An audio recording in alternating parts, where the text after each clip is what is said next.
আসসালামু আলাইকুম। ওয়ালাইকুম আসসালাম। কিরে, এই সাত সকালবেলা তুই? ভাই আমার মাথায় বাড়ি হয়ে গিয়েছে ভাই। আমার কি হবে এখন? আমার 1.5 বিঘা জমি ছিল, সেই জমিগুলো আপনার লোকজন সব দখল করে নিয়েছে। কি বলছিস? তোর জমি আমার লোকজন দখল করবে কেন?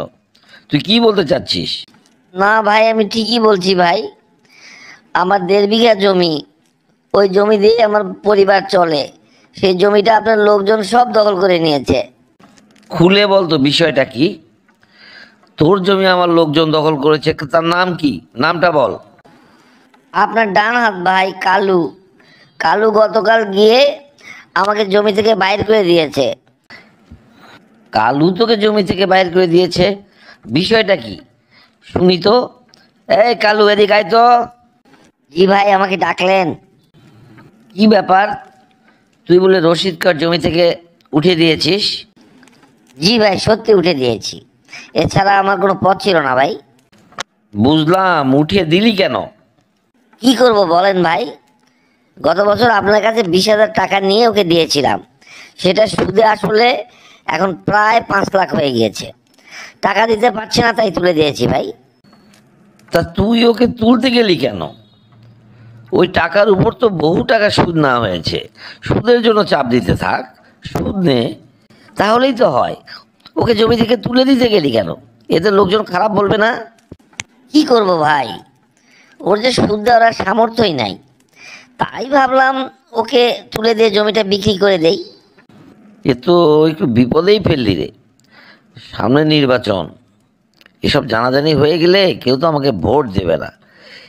এই জমি থেকে তোলা ছাড়া আর কি পথ বাইর করা যায় বল দেখি? আমি কি করব ভাই? কালকে তো আপনি সুদের টাকার জন্য পাগল হয়ে গিয়েছিলেন, বললেন যে যা, হয় টাকা দিবে, না থেকে জমি থেকে তুলে দেয়। আমি তুলে জমি থেকে উঠিয়ে দিয়েছি। না না না না, এই ভুল করিস না। সামনে নির্বাচন, আমাকে নমিনেশন পেপার পাইতেই হবে। নমিনেশন পাওয়া মানে বুঝলি বিশাল ব্যাপার। ওরকম কত 1.5 বিঘা জমি পাওয়া যাবে তার হিসাব নাই। বরঞ্চ আমি ওকে ডেকে বলে দিচ্ছি যে তুই আর ওর সাথে এরকম করবি না। আর তুই ওকে চাপ দিতে থাক, ধীরে ধীরে যা সুদ দেয় দিয়ায়, আমারও তো চলতে হবে।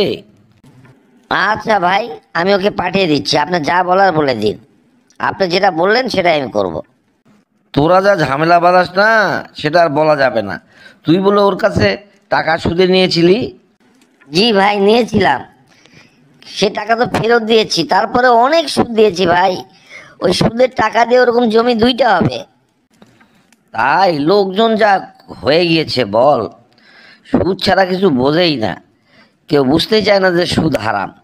তো যাই হোক, তুই ওর টাকা দিতে এখন পারবি না। আমি আর কতবার টাকা দেবো ভাই? টাকা দেই, কিন্তু ও তো আমাকে চেক দেয় না, কাগজ দেয় না, আমি কি করব বলেন? আরে না না, তা করলে হবে? আমি ওকে বলে দিচ্ছি, যা, তোর জমি থেকে ও সরে যাবে। আজকেই সরে যাবে, তুই তোর জমি ফিরে পাবি। আর যত তাড়াতাড়ি পারিস ওর টাকাটা দিয়ে দে। না পারলে ওও তো গরিব মানুষ, কিছু কিছু করে সুদ দিতে থাক, তারপরে মূল টাকা দিয়ে দে।